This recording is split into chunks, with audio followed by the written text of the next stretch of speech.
सभी को नमस्कार। मैं इंदिरा सैनी आज की हिंदी की कक्षा में आप सभी का स्वागत करती हूँ। आज हम स्नातक प्रथम वर्ष के लिए भक्ति काव्य के अंतर्गत सुदामा चरित नरोत्तम दास द्वारा रचित जो काव्य है उसको पढ़ेंगे। पूर्व की कक्षा में भी हमने सुदामा चरित के कुछ पद पढ़े थे। उसमें यह प्रसंग चल रहा था कि सुदामा जी है कृष्ण जी के पास से वापस सुदामापुरी आते हैं तो उन्हें सुदामापुरी द्वारिका नगरी जैसी लगती है। गांव के सभी लोग उनके पास आते हैं और उनको विश्वास दिलाते हैं कि यह जो है सुदामापुरी है। यह बात जब उनकी पत्नी को पता चलती है तो वह भी समझाने का प्रयास करती है। सुदामा के आने की सूचना दिए जाने पर पत्नी सखियों को साथ लेकर आभूषण पहने हुए आई। उसी क्रम में सुबुद्धि और सुदामा की जो बातें हुई उनका यहाँ वर्णन किया है। आज हम उसी अंश को पढ़ेंगे। हमें कंत जनी तुम कहो, बोलो बचन संभारी, इहे कुटिया मेरी होती, दीन बापुरी नारी, मैं तो नारी तिहारी पे, सुधी संभारिये कंत, प्रभुता सुंदरता सबे, दई रुक्मणी कंत। सुदामा जब अपनी पत्नी से कहते हैं कि तुम हमसे कंत या स्वामी मत कहो, हमें कंत जनी तुम कहो, बोले वचन संभारी, कि तुम हमें कंत या स्वामी मत कहो, वचन सोच समझ के बोलो। इहे कुटिया मेरी हती, दीन बापुरी नारी, यहाँ मेरी कुटिया थी और उसी में गरीब बेचारी मेरी पत्नी थी। मैं तो नारी तिहारी पे, सुधी संभारी कंत, प्रभुता सुंदरता सबे, दई रुक्मणी कंत। जब सुबुद्धि कहती है कि मैं आपकी पत्नी हूँ, हे स्वामी आप मुझे याद कीजिए, मुझे पहचानने कि मैं ही आपकी पत्नी सुबुद्धि हूँ। प्रभुता सुंदरता सबे, दई रुक्मणी कंत। यह सब प्रभुत्व, यह सुंदरता रुक्मणी के स्वामी कृष्ण की देन है। अर्थात कृष्ण की कृपा से ही हमें यह ऐश्वर्य वैभव मिला है, जिसके कारण इस बदले हुए रूप में आप अपने नगर और अपनी पत्नी को पहचान नहीं रहे हैं। यहाँ कवि ने सुदामा और उसकी पत्नी के बीच हुई वार्तालाप को संवाद शैली में प्रस्तुत किया है। अनुप्रास अलंकार से काव्य पद को सजाया है।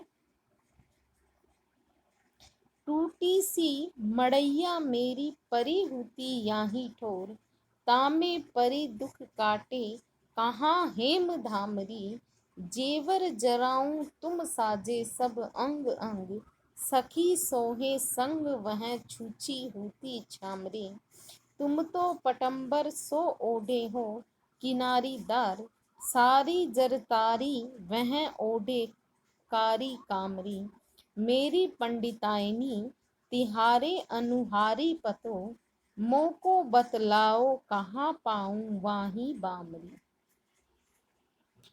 सुदामा की पत्नी आभूषण पहने हुई थी, उसने कीमती वस्त्र पहने हुए थे। सुदामा से जब सुबुद्धि ने कहा कि मैं आपकी पत्नी हूँ और यही आपका घर है, जब सुदामा जो है अपनी पत्नी के प्रश्न के उत्तर में कह रहे हैं, उसी का वर्णन कवि ने यहाँ पर किया है। कवि कह रहे हैं कि टूटी सी मड़ैया मेरी परी हुती यहीं ठोर। सुदामा ने उस ब्राह्मणी से कहा कि इस जगह पर मेरी टूटी सी झोपड़ी थी, तामे परी दुख काटे कहाँ हेम धामरी, उसी में मेरी पत्नी दुख पूर्वक अपना जीवन व्यतीत करती थी। सोने के महल वहां नहीं थे, जो आज दिख रहे हैं वैसे नहीं थे। जेवर जराऊ तुम साजे सब अंग अंग, तुमने तो अपने सभी अंगों पर जड़ाऊ आभूषण धारण किए हैं। सखी सोए संग वह छूची हुती छामरी, और साथ में सखियां भी हैं। मेरी पत्नी तो इन गहनों आदि से रहित और दुबली पतली नारी थी। तुम तो पटंबर सो ओढ़े हो किनारीदार, तुमने तो रेशमी वस्त्र और आरी तारी से जड़े हुए किनारीदार साड़ी पहन रखी है। सारी जरतारी वह ओढ़े कारी कामरी, वह तो यानी मेरी पत्नी तो काली कामरी पहने रखती थी। तुमने तो कीमती वस्त्र धारण कर रखे हैं, तुम मेरी पत्नी नहीं हो। मेरी पंडिताइन तिहारे अनुहारी पतो, मेरी पंडिताइन तुम्हारे ही शकल की सी थी। मोको बताओ कहाँ पाऊं वाही बांधी, रेशमी दुपट्टा ओढ़ने वाली आभूषणों से सज्जित तुम नारी बताओ कि मैं उस ब्राह्मणी को कहाँ खोजूं। यहाँ कवि ने भ्रांति मान अलंकार व अनुप्रास अलंकार से काव्य पद को सजाया है। यहाँ सुदामा की पत्नी की पूर्व दशा व वर्तमान स्थिति का तुलनात्मक वर्णन कवि ने किया है। कवित्त शैली में रचित यह पद बहुत ही सरस और रोचक है। ठाडी है पड़ाइन कहत मंजू भावन सो, प्यारे परो पायनी तिहारे जू घरू हैं। आई चलो हरो श्रम कीनो तुम भूरी दुख, दारिद्र गमायो यो हसत गयो करूँ हैं। रिद्धि सिद्धि दासी करी दीनी अविनाशी कृष्ण, पूरन प्रकाशो काम धेनु कोटि बरु है। चलो पति भूलो मति तुम्हें दीनो जदुपति, संपत्ति सो लीजिए समेत सुर तरु है। जब सुदामा जी आभूषणों से सुसज्जित ब्राह्मणी को न पहचानने के कारण परेशान थे, उसी समय उनकी पत्नी ने सुदामा को विश्वास दिलाने का प्रयत्न किया। उसी प्रसंग का कवि ने यहाँ वर्णन किया है। कवि कह रहे हैं कि ठाडी है पड़ाइन कहत मंजू भवन सो, प्यारे परो पायनी तिहारहु जू घरू है। द्वार के समीप खड़ी उस पंडिताइन ने अच्छी भावना से सुदामा को विश्वास दिलाने के लिए कहा, हे प्रिय, मैं आपके पैर पड़ती हूँ, आप यह जान लो कि ये आपका ही घर है। आए चली हरो श्रम कीनो तुम भूरी दुख, दारिद्र गमायो यो हसत गयो गुरु। आप इतनी दूर से चलकर आने के कारण थक गए हैं, इसलिए अपनी थकान मिटाइए। आपको बहुत कष्ट हुआ है और गरीबी को मिटा दिया है। ऐसा कहकर उसने हंसकर सुदामा का हाथ पकड़ा और कहा कि रीधी सीधी दासी करी दीनी अविनाशी कृष्ण, कि अविनाशी कृष्ण ने अब रिद्धि और सिद्धि को आपकी दासी बना दिया है।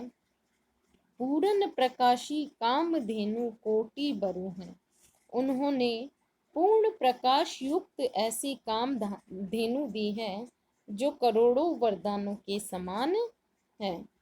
चलो पति भूलो मति तुम्हें दीनो जदुपति, हे प्रिय, आप भूल मत करो, वास्तविकता को पहचानो कि यह सारा सुख ऐश्वर्य यदुपति कृष्ण का दिया हुआ है। संपत्ति सो लीजिए समेत सुरतरु है। आप इस संपत्ति के साथ कल्प वृक्ष को भी ग्रहण कीजिए। सुदामा की पत्नी ने कृष्ण की कृपा का परिणाम बतलाते हुए यह व्यंजना की है कि अब हमारे दुख के दिन जो हैं समाप्त हो गए हैं।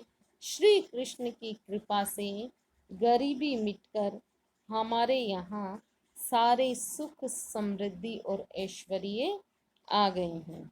अनुप्रास काव्यलिंग अलंकार से कवि ने काव्य पद को सजाया है। कवित्व छंद में पद योजना बहुत ही सुंदर की है।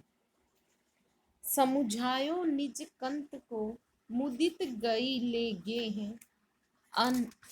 अनवायो तुरत ही उबटी सुचि सुगंध सो दे हैं। पूज्यो अति अधिक स्नेह सो सिंहासन बैठायो। सुचि सुगंध अंबर रचे वर भूषण परिहाय। यहाँ जब सुदामा अपनी पत्नी को पहचान नहीं पा रहे थे, परेशान थे, तो उनकी पत्नी ने सुदामा को समझाया, सारा वृतांत बताया। यही आपका घर है, मैं आपकी पत्नी हूँ। वह उन्हें घर के अंदर ले गई। उसी के आगे का वर्णन कवि ने इस पद में किया है। कवि कह रहे हैं कि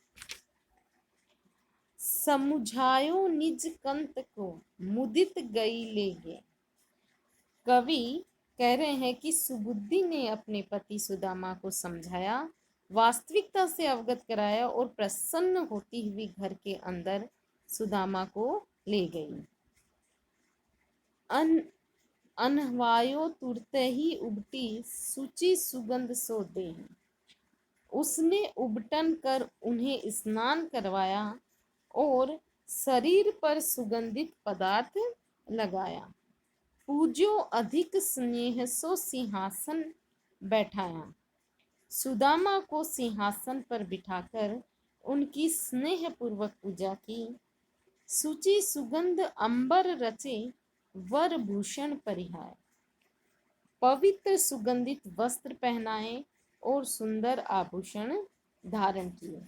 इस तरह सुबुद्धि अपने पति को घर के अंदर लाकर उनकी थकान मिटाने के लिए प्रयत्न करती है, जिससे सुदामा को जो है पुनः उनकी याद आ जाए।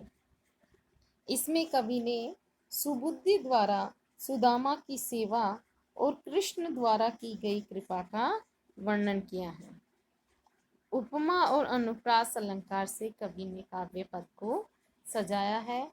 संपूर्ण पदों में भावों के अनुरूप सरस रोचक ब्रज भाषा का प्रयोग कवि ने किया है। आज की कक्षा के लिए इतना ही। इसके आगे का अंश हम अगली कक्षा में पढ़ेंगे। धन्यवाद।